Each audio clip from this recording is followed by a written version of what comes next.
इमाम का मतलब है पेशवा या रहनुमा।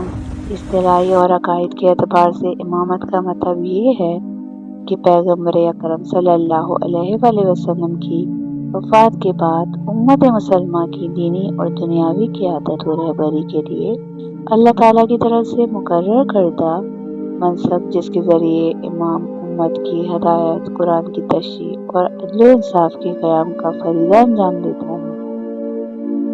शिया अक़ीदे के मुताबिक इमामत नबूवत का तसलसल है, जिसमें इमाम वही काम अंजाम देता है जो पैगंबर करते थे, सिवाय ये कि इमाम पर वही नहीं आती। इमाम अपनी मर्जी या लोगों के इंतखाब से नहीं बनता, बल्कि इसका तकर्रुर अल्लाह ताला की तरफ से होता है, जिसका ऐलान पैगंबर सल्लल्लाहु अलैहि वसल्लम या पिछला इमाम करता है।